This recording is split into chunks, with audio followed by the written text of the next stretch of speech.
చెల్లి నాకు తెలియదు సార్.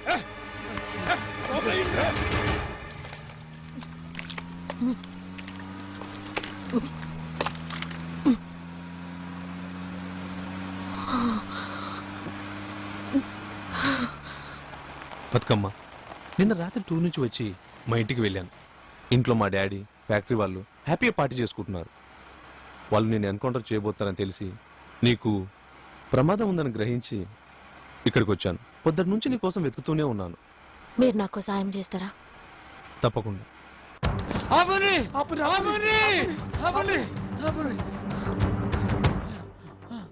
బతుకమ్మ, నువ్వెక్కడున్నావో చెప్పమని మమ్మల్ని అందరినీ కొట్టిండ్రు. చెప్పకుంటే పంట కూడా పాడు చేస్తామంటున్నారు. నువ్వు ఊళ్ళోకి రావద్దమ్మా, ఎటన్నా పోమ్మా. వద్దమ్మా, రావద్దమ్మా, నా మాటేనమ్మా. ఆ కుక్కల కొడుకులు నిన్ను చంపేస్తామంటున్నారమ్మా. నా మాటేనమ్మా. మా చావేదో మేము సత్తామమ్మా. మా వల్ల నీకేం కావద్దమ్మా, మా వల్ల నీకేం. బతుకమ్మ, ఈ పరిస్థితుల్లో నువ్వు ఊళ్ళోకి వెళ్ళొద్దు, నాతో వచ్చేసాయి. దయచేసి నేను చెప్పిన పని చేయండి.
సారు సారు సారు సారు వద్దు సారు, ఆడపిల్ల సారు, వదిలేద్దాం సారు.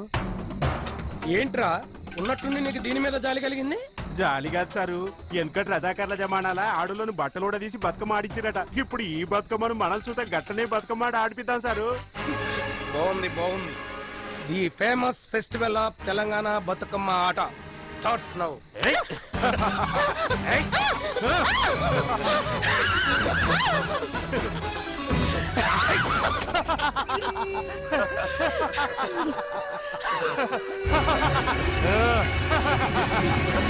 పటేలా పాటేసుకో. బతుకమ్మ బతుకమ్మ ఉయ్యాలో బంగారు బతుకమ్మ ఉయ్యాలో ఊరి కోసం తాను ఉయ్యాలో పల్లె కోసం తాను ఉయ్యాలో పానాలే ఇస్తుంది ఉయ్యాలో చక్కని ఈ చుక్క ఉయ్యాలో చుక్కైపోతుంది ఉయ్యాలో చుక్కైపోతుంది చుక్కైపోతుంది చుక్కైపోతుంది చుక్కైపోతుంది చుక్కైపోతుంది చుక్కైపోతుంది.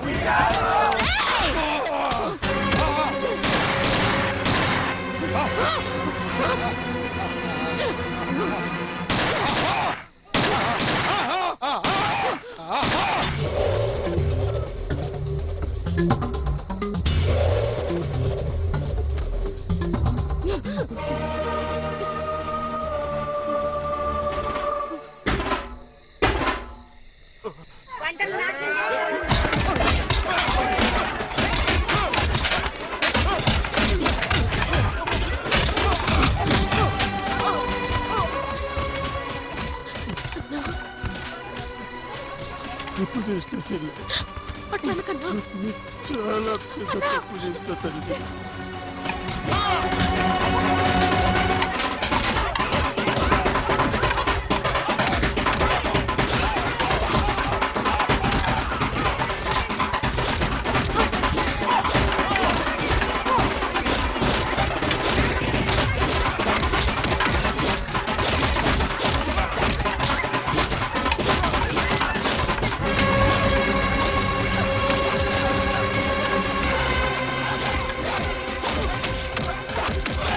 బతుకమ్మ నాయకత్వాన ధర్మారంలో జరుగుతున్న భూపోరాటం తీవ్ర స్థాయికి చేరింది. ఈ సందర్భంగా బతుకమ్మని ఎత్తుకెళ్లి అత్యాచారం చేయాలనుకున్న పోలీసుల మీద ప్రజలు దాడి చేసి గ్రేహాండ్స్ గ్రూప్ కమాండర్ అరవింద్ తో సహా హోంమంత్రి జగన్నాథం అనుచరుల్ని నిర్బంధించారు. సమస్య పరిష్కారమయ్యే వరకు ఎట్టి పరిస్థితుల్లోనూ ఎస్పీని వదిలేది లేదని, హోంమంత్రి జగన్నాథం స్వయంగా గ్రామానికి రావాలని, ప్రజల సమక్షంలో జరిగే ప్రజాకోర్టులోనే భూమి సమస్య పరిష్కారం కావాలని బతుకమ్మ డిమాండ్ చేస్తోంది. దీనికంతటికీ కారణమైన హోం మినిస్టర్ జగన్నాథంపై ప్రతిపక్షాలు ధ్వజమెత్తడంతో ఆయన అత్యవసరంగా ముఖ్యమంత్రిని కలుస్తున్నారు. ఇక చాలు, నీ పర్సనల్ ప్రాబ్లం తెచ్చి గవర్నమెంట్ మెడకు చుట్టావు. ముందు మీ ఊరెళ్ళి ఆ భూ సమస్యను పరిష్కరించి వెంటనే కిడ్నాప్ అయిన వాళ్ళందరినీ విడిపించు. ఆఫ్టర్ ఆల్ ఒక ఆడదానికి భయపడి నేను అక్కడికి వెళ్ళడమేంటి సార్? ఇట్లా ప్రతిదానికి భయపడితే ప్రజల్లో చీప్ అయిపోతాం సార్. మిస్టర్ జగన్నాథం, ఒక ముఖ్యమంత్రిగా చెప్తున్నాను, ఇప్పటికే ల్యాండ్ ఆర్డర్ పరిస్థితి చేదాటిపోయి హైకమాండ్ దాకా వెళ్ళింది. దేశం మొత్తం మనవైపే చూస్తోంది. హైకోర్టు దీన్ని సుమోటోగా తీసుకుని జడ్జిని కూడా పంపిస్తుంది. నువ్వు వెంటనే వెళ్ళు.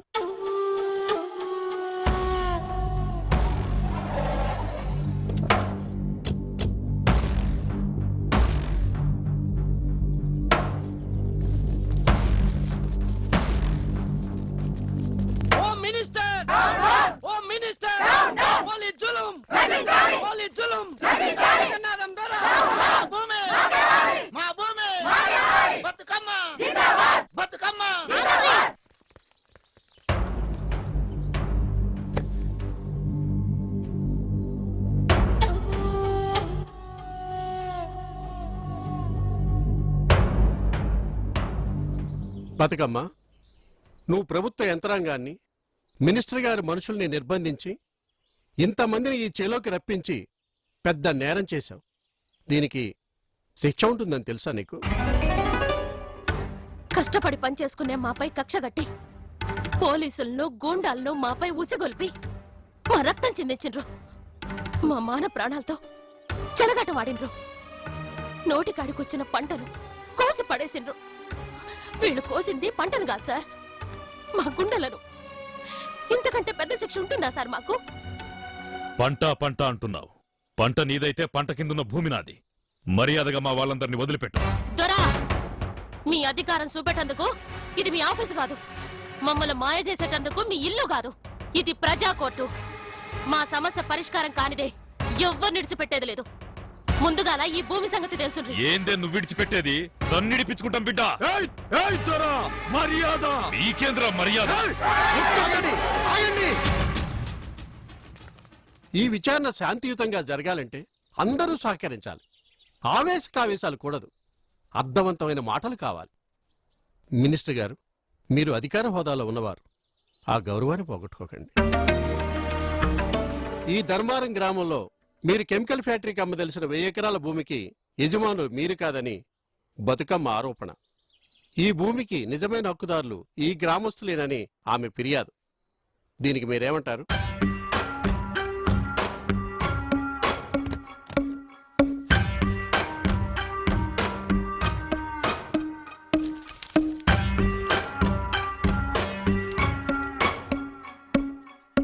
అయ్యా జడ్జి గారు, ఇవి మొత్తం నా ల్యాండ్కు సంబంధించిన పత్రాలు. ఇవన్నీ నా ఒక్కడి పేరు మీద లేవు. బంధుమిత్రులందరికీ గిఫ్ట్గా ఇచ్చారు మా పూర్వీకులు. వారందరి సహకారంతోనే ఈ భూమినంతా మల్టీనేషనల్ కంపెనీకి అమ్మకానికి పెట్టాను. నాకు తెలియకుండా నా కొడుకు శ్రీకాంత్ ఈ బతుకమ్మకి సాగు చేసుకోవడానికి కొంత భూమి ఇచ్చాడు. అది పట్టుకుని మొత్తం భూమంతా తనదే అంటుంది. ఇది పచ్చి మోసం యువరానా. ఏం బతుకమ్మ, ఈ భూములన్నీ హోమ్ మినిస్టర్ గారి పేరు లేవు. తనకి తన కుటుంబానికి కలిపి సీలింగ్ చట్టానికి లోబడి కేవలం 150 ఎకరాలు మాత్రమే ఉంది. మిగిలిన భూములన్నీ చట్ట ప్రకారమే ఇతరులు గిఫ్ట్ కింద ఇచ్చారు. అయ్యా, ఈ గిఫ్టులనే బినామీ భూములు అంటున్నారు. ఇదొక పెద్ద నాటకం. గతంలో దొరలు కుక్క పేర, నక్క పేర, నమ్మకమైన జీతగాండ్ల పేర పెట్టుకునేటోళ్ళు ఇప్పుడేమో బంధుమిత్రుల పేర్లను బినామీలుగా చూపుతున్నారు.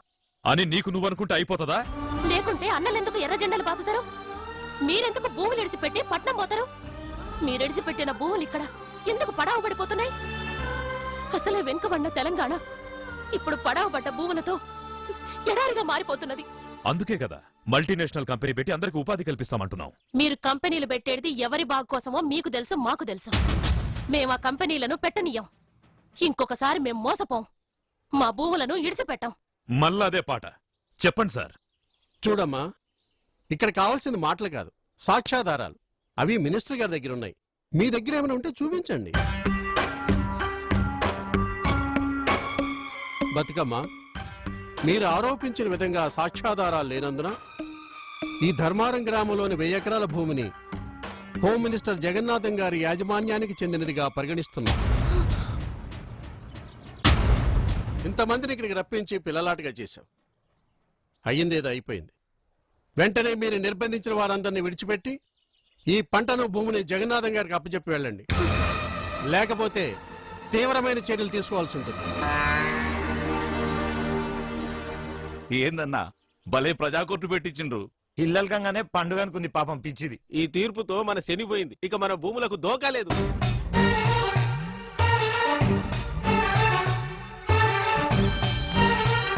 సార్, సార్, దయచేసి ఒక్క నిమిషం ఆగుతారా సార్?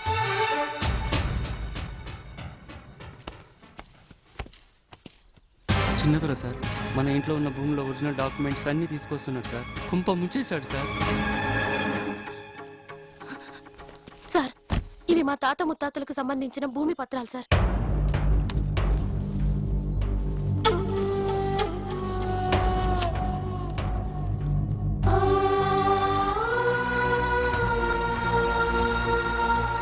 పల్లె మీద మల్లయ్య ఎవరు?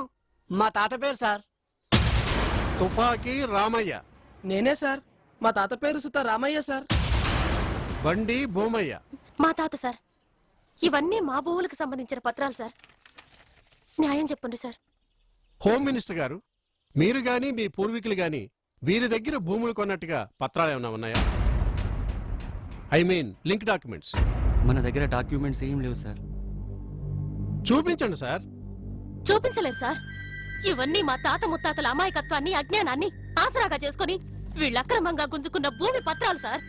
చట్ట ప్రకారం చూసినా, చరిత్ర ప్రకారం చూసినా నిజం ఒక్కటే సార్. ఈ భూములు మావి. డాడీ, ఇప్పటికైనా మీ తప్పు ఒప్పుకొని వాళ్ళ భూములు వాళ్ళకి ఇచ్చేసారు. బినామీలు కూడా వచ్చారు, వాళ్ళు సాక్ష్యం చెప్తారు. నువ్వు నా కొడుకువేనా? నా కడుపున చెడబుట్టావు కదరా. త్వరపో. మీరు మారరు డాడీ. ఈ పత్రాలన్నీ పరిశీలించిన మీదట బతుకమ్మ చెప్పినట్టుగా ఈ ధర్మారంలోని భూములన్నీ కూడా ఈ గ్రామ ప్రజలవేనని ఈ కోర్టు అభిప్రాయపడుతుంది. జడ్జి గారు, మీ అభిప్రాయంతో ఏకీభవించాల్సిన అవసరం మాకు లేదు. సుప్రీంకోర్టుకైనా వెళ్తాం. ఆగండి దొరా, మీరు ఏ కోర్టుకెళ్ళినా ఈ భూములు మావేనని మీ అంతరాత్మకు తెలుసు. ఆనాడు తెలంగాణ సాయుధ రైతాంగ పోరాటం మా వాళ్ళు ఈ భూమి కొరకే చేసిండ్రు. ఇప్పుడు కూడా మేము ఇదే భూమి కొరకు పోరాడుతున్నాం. ఇంకెన్ని రోజులు దొరా, ఇంకెన్నేళ్ళు, ఎన్ని తరాలు ఈ పోరాటాలు చేయమంటారు దొరా? పోరాటాలు పోరాటాలు పోరాటాలతోనే మా బతుకులు తెల్లారిపోతున్నాయి. మేం పాములను తేళ్లను చూసి భయపడతలేం, మిమ్మల్ని చూసి భయపడుతున్నాం దొరా. మీరీ గడ్డ మీదనే పుట్టినరు, మేము ఈ గడ్డ మీదనే పుట్టినాం. మరి మమ్మల్ని ఎందుకు దొరా బానిసలుగా చూస్తున్నారు? ఇంకెన్నేంటి బతుకులు బతకమంటారు? మేం పోరాటాలు చేస్తున్నది మీ మీద కాదు దొరా, మా బతుకుల కోసం. ఇదొక్క ధర్మారం సమస్య కాదు, యావత్తు తెలంగాణ కష్టాలు కన్నీటితో తల్లడిల్లుతున్నది. ఎండ కొడితే ఎండ కరువు, వాన కొడితే పచ్చి కరువు. దున్నుదామంటే భూమి లేక, తిందామంటే తిండి లేక, చేద్దామంటే పని లేక ఇక్కడ ప్రజలు వలసలు పోతున్నారు. పిల్లలు నమ్ముకుంటున్నారు, ఆత్మహత్యలు చేసుకుంటున్నారు. మన భూములు పోతున్నాయి, మన సాంప్రదాయాలు పోతున్నాయి, మన సంస్కృతి పోతున్నది, మన భాష పోతున్నది, మన యాస పోతున్నది. ఇప్పటికైనా అందరూ కలిసి రాకపోతే మొత్తం మొత్తం మన తెలంగాణకి రూపమే లేకుండా పోతుంది. మన తల్లిని కాపాడుకోవడం ఈ గడ్డ మీద పుట్టిన ప్రతి వ్యక్తి బాధ్యత.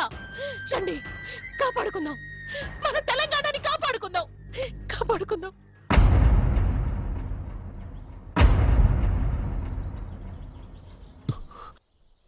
బతుకమ్మ, తప్పు చేశాను, నన్ను క్షమించు. ఈ భూములన్నీ మీవే.